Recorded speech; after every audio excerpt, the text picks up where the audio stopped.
Gracias, amigas y amigos. Muy buenos días.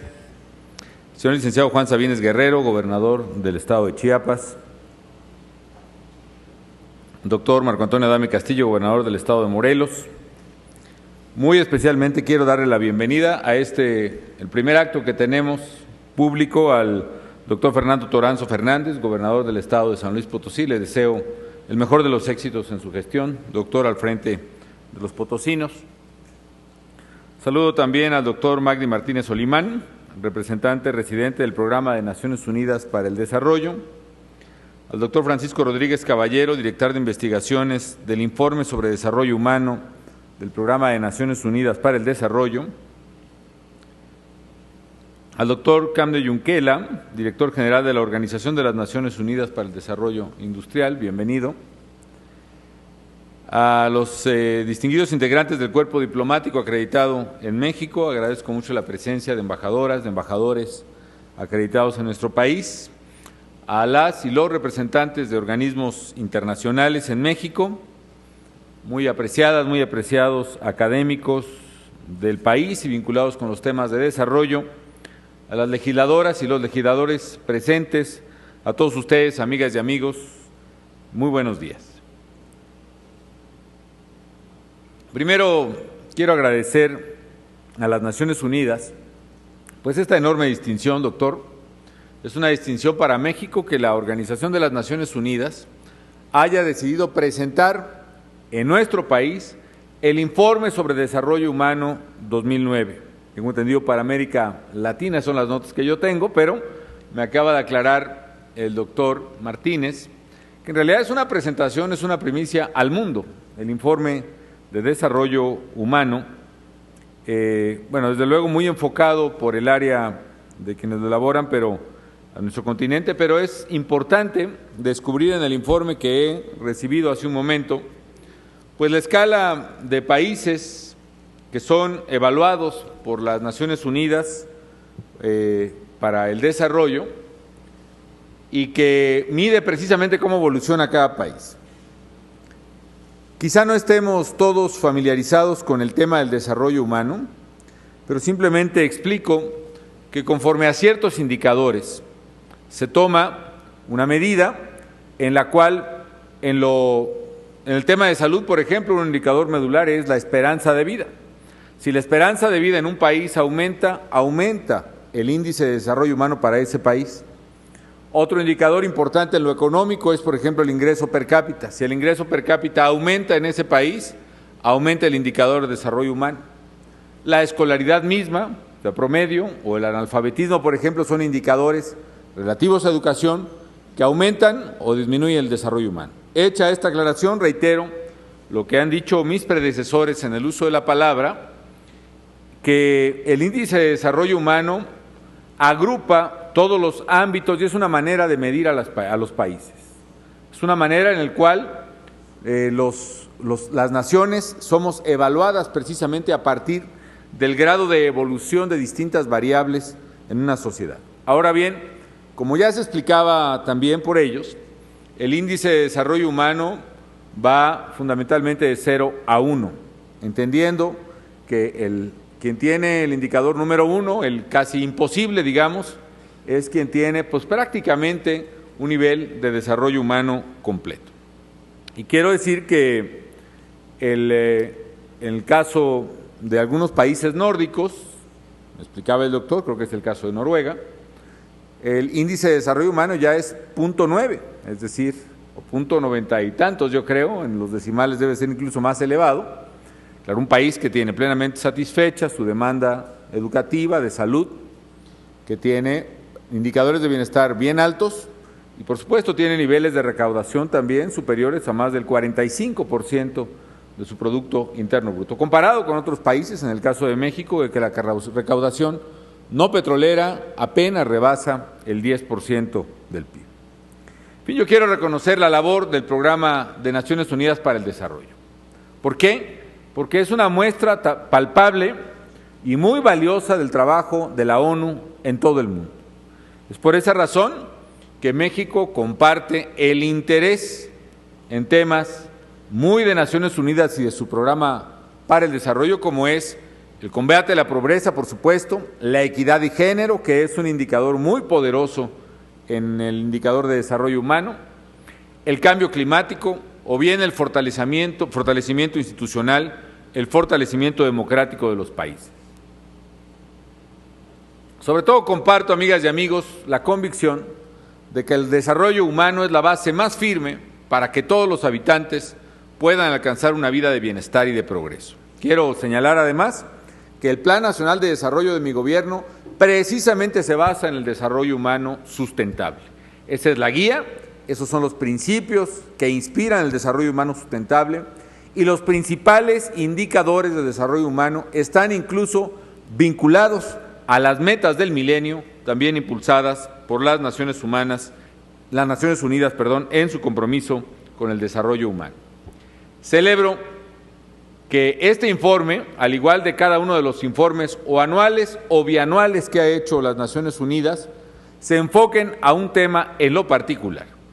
Y celebro que en esta ocasión el informe examine la movilidad, la migración en el desarrollo humano y documente tendencias que desmitifican a la migración. Primero, por ejemplo, no siempre son los más pobres los que emigran. Segundo, la tasa anual de migrantes en el mundo mantiene una constante, por lo que podemos hablar de una tasa, digamos, normal o una tasa esperable de migración de alrededor 3% de la población mundial. Tercero, que solo el 10% de los flujos migratorios se produce en países en desarrollo hacia naciones desarrolladas. Un dato sumamente interesante. Cuarto, que los migrantes no quitan empleos y no afectan los salarios de los trabajadores de los países a los que emigran, algo que también hemos tenido que batallar mucho los mexicanos, por ejemplo, en Estados Unidos, contra este mito de que los migrantes desplazan mano de obra en los Estados Unidos. Este documento prueba que no es así. Y quinto, que los migrantes dinamizan ambas economías, tanto la economía que los recibe, y por cierto, la migración latinoamericana y mexicana en particular, ha sido clave en el desarrollo económico de los Estados Unidos durante más de la mitad de la segunda mitad del siglo pasado, y dos, obviamente, como es el caso de México, benefician al país de donde emigran por las remesas que envían a sus familiares, entre otras cosas.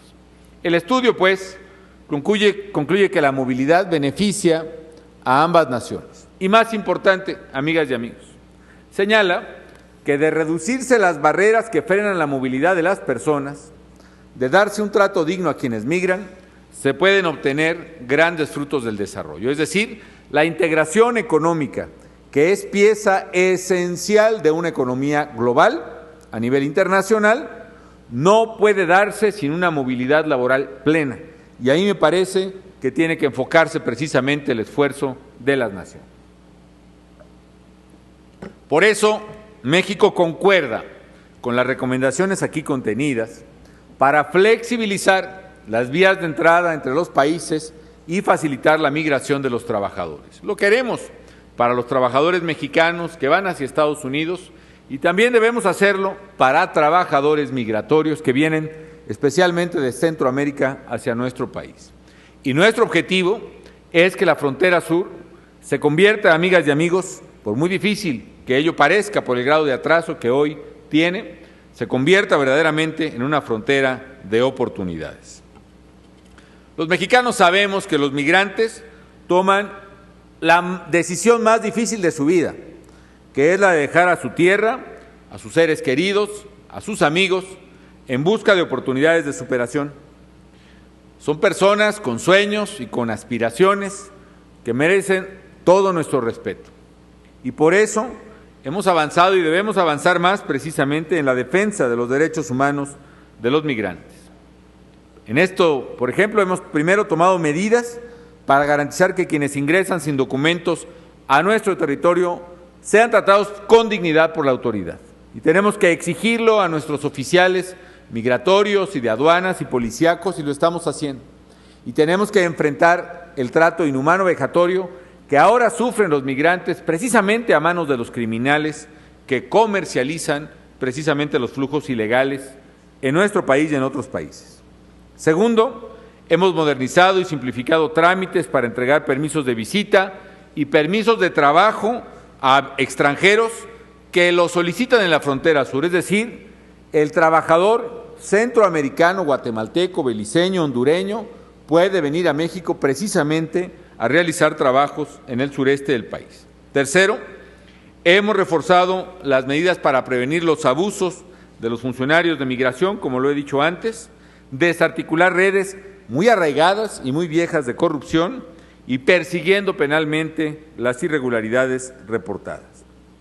Sabemos, amigas y amigos, que ninguna política migratoria puede estar por encima de los derechos de las personas y por eso reiteramos nuestra postura en favor de una migración legal, ordenada, segura y sobre todo respetuosa de la dignidad humana. Más allá, amigas y amigos, de este análisis temático del informe sobre desarrollo humano de las Naciones Unidas, que además ya se ha consolidado como un instrumento indispensable para establecer comparaciones sobre el avance social que hay en los países, para conocer el grado de educación, de ingreso per cápita, es una información muy valiosa porque nos permite a los gobernantes corregir errores, reforzar lo que está bien hecho, ajustar nuevas propuestas para la acción. En el caso de México, este reporte sobre desarrollo humano trae buenas noticias. Buenas noticias como es el hecho de que México haya remontado precisamente en la escala, en el índice de desarrollo humano en el mundo. Si se analiza, son pocos, son menos los países que han mejorado en el índice de desarrollo humano que los que se han mantenido estables o incluso empeorado en sus posiciones. Por eso me alegra mucho que en el caso de México el reporte que hoy se presenta y seguramente estará a la disposición de todos prontamente, trae buenas noticias para el país. Es decir, la buena noticia es que México mejora en su evaluación de desarrollo humano en el periodo que se analiza. Hay otros factores que a mí me interesaría destacar. Uno es que del año 2000 a 2007, que es el año con el que concluye este reporte, México mejora significativamente, pasa de 0.81 a 0.854, es decir, 4 lugares. Pero algo específico, porque tiene también ya que ver una parte con mi gobierno, es que el mayor ímpetu se da entre 2005 y 2007, cuando México pasa de 0.829 a 0.854, es decir, entre 2000 y 2005 México subió, si se permite, un decimal en el índice de desarrollo humano, pero entre 2005 y 2007 subió 3 decimales, o 3 centésimos, perdón, en el índice de desarrollo humano. Esto quiere decir que las políticas públicas orientadas al desarrollo humano son las correctas y han funcionado en condiciones de estabilidad. Ello indica que la ruta que seguimos en materia de política social en condiciones iguales, ceteris paribus, como dicen los científicos, es la política social correcta. Significa que dieron resultado programas como oportunidades que impulsan el desarrollo de capacidades básicas de las familias más pobres del país. Oportunidades, lo demuestra este informe, ha demostrado ser una herramienta poderosa para mejorar la alimentación, para mejorar la salud, para mejorar la educación de las familias atendidas. Y eso es fundamental, amigas y amigos, para que ellas puedan salir con su propio esfuerzo. Pero también es fundamental para decidir cuáles deben ser los programas públicos, las políticas públicas que debe sostener y fortalecer el gobierno. Y no solo es el informe de Naciones Unidas, son, como ya dijo el secretario del ramo, más de 90 evaluaciones externas, la mayoría de ellas, a que ha sido sometido oportunidades de su creación. Es la réplica de este programa en varios países del mundo, aún con diferentes nombres, que precisamente buscan lo que oportunidades buscan. Y se trata de un programa alejado de prácticas asistencialistas o paternalistas. No se trata de regalar dinero y mucho menos a cambio de apoyo electoral, sino se trata de un apoyo en el ingreso, acompañado con la responsabilidad a cargo de la familia beneficiaria, de llevar a sus hijos a la escuela y de ir al médico, de asistir a los cursos de nutrición y de mejora de la vida familiar.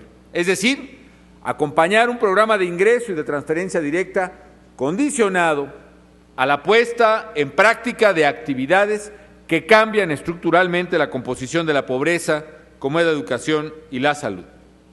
Este avance también indica que están rindiendo frutos las crecientes inversiones en atención a los grupos sociales más vulnerables.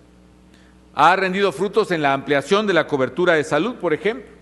Ha rendido fruto, qué duda cabe, el hecho de que se haya creado el Seguro Popular que entra en este periodo y también que hayamos triplicado el gasto del Seguro Popular en 3 años, el primero de los cuales está sujeto al indicador de evaluación que hoy comentamos.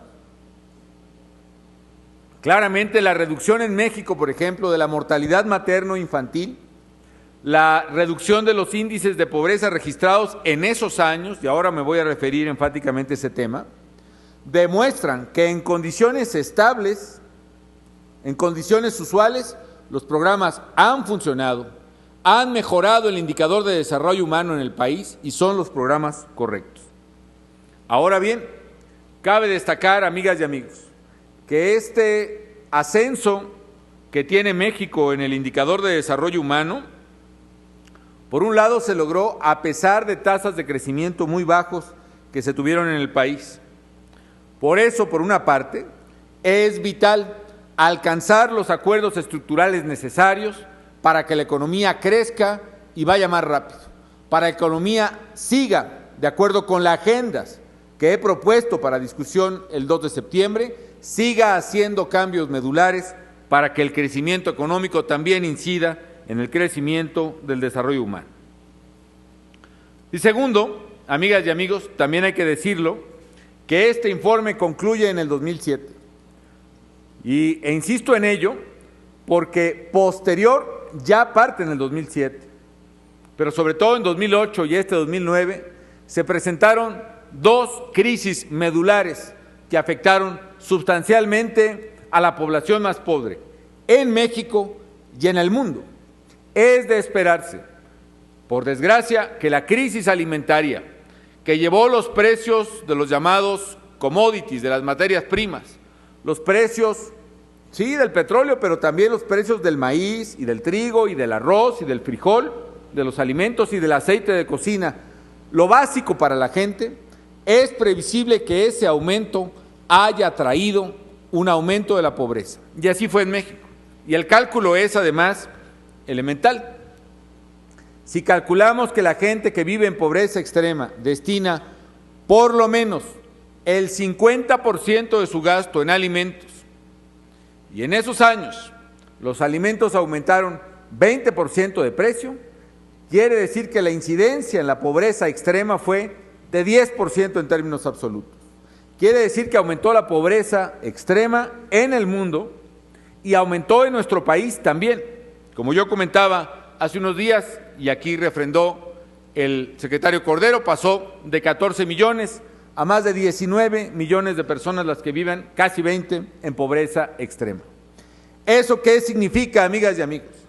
Significa que, dado que hay un cambio sustancial en las condiciones económicas de México y del mundo, también debe haber un cambio sustancial en la política social, que a pesar de la adversidad económica, tenemos que ir más a prisa y más a fondo en el combate a la pobreza, que no basta decir que la crisis económica se sufre por todos, porque quien más la sufre es la gente que menos dinero tiene.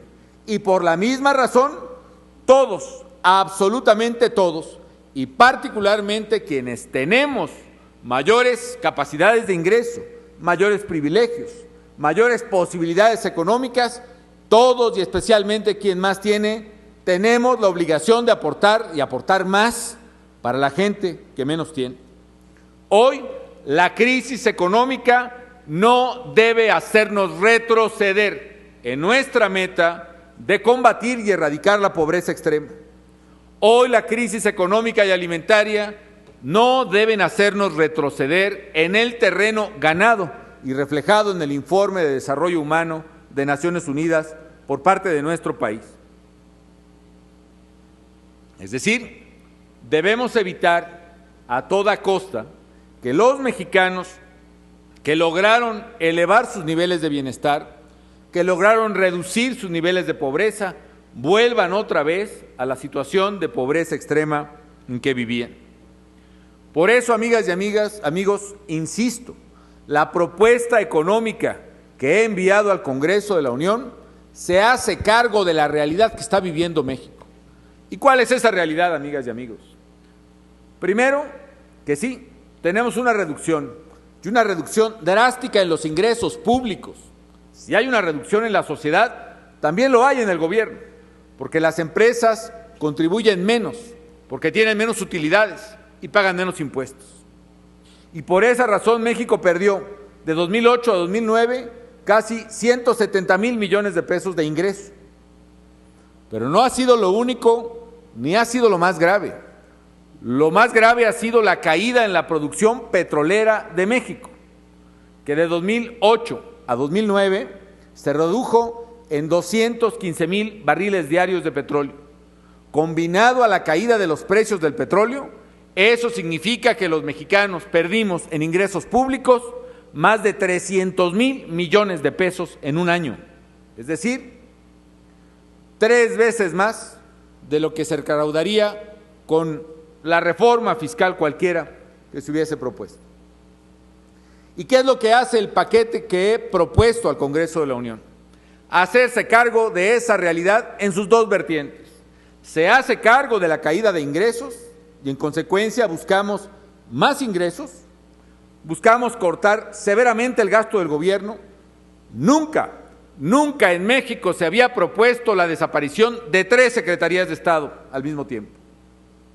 Buscamos también más endeudamiento dentro de una propuesta que mantenga el equilibrio estructural de finanzas públicas una vez pasada la recesión.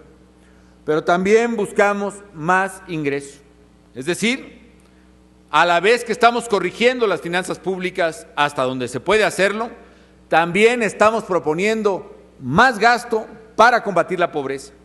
Y oportunidades a pesar de la crisis económica, propongo que pase de 40,000 millones a 65,000 millones de pesos. Y propongo que el Seguro Popular no solo no se detenga, no solo no se reduzca, aumente 20% más. ¿Por qué? Porque queremos alcanzar la cobertura universal de salud, médico, medicinas y tratamiento para cualquier mexicana o para cualquier mexicano que lo necesite. ¿Es un paquete fiscal difícil? Sí lo es. Sí lo es, porque la situación económica es difícil, pero a la vez no nos vamos a escudar en la situación económica para abandonar a los más pobres de México a su suerte, para dejarlos que a ellos los siga empobreciendo la crisis.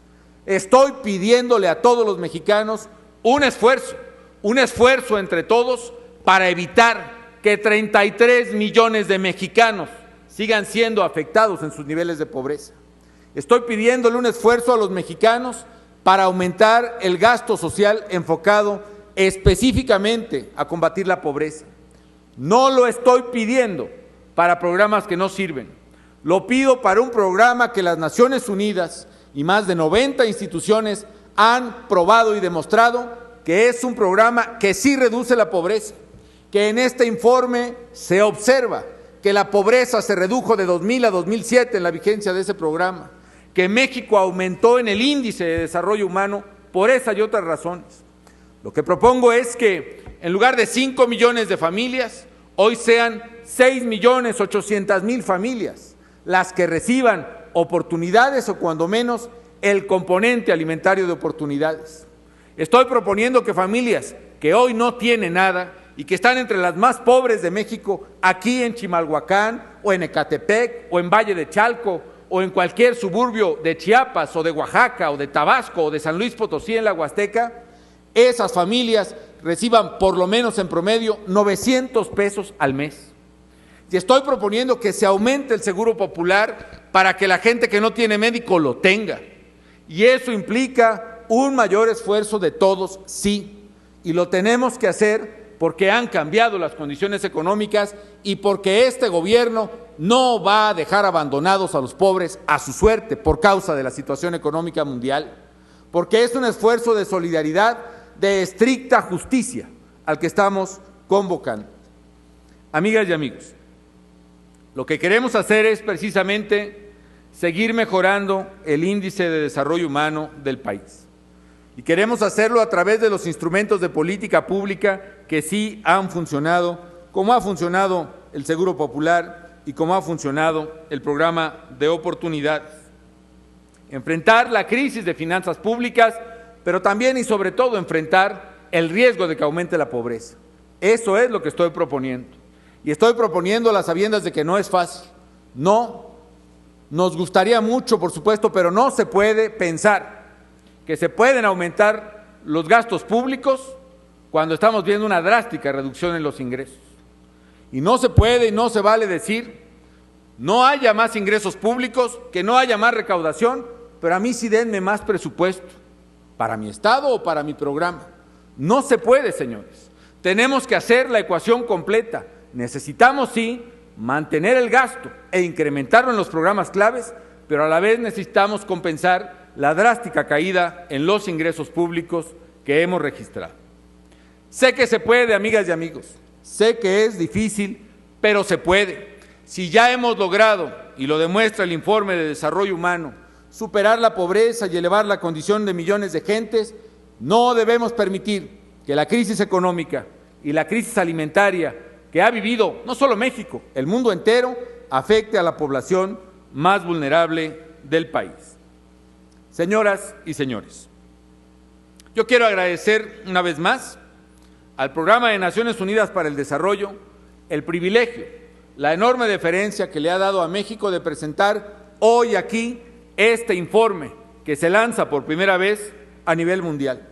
El informe sobre desarrollo humano 2009, enfocado especialmente a la movilidad. Y quiero decirle al Programa de Desarrollo Humano de las Naciones Unidas que este informe compromete a mi país y a mi gobierno, que México seguirá, a pesar de la crisis, comprometido con las metas del milenio, comprometido con el desarrollo humano sustentable y con el combate a la pobreza extrema, a la falta de oportunidades de educación y a la falta de oportunidades de salud. A pesar de la adversidad, seguiremos adelante, seguiremos comprometidos en la lucha en favor de los que menos tienen, y sé que en este esfuerzo para el combate a la pobreza, la sociedad mexicana, todos en su conjunto, sabremos estar a la altura de lo que nuestro querido México está demandando. Muchas gracias.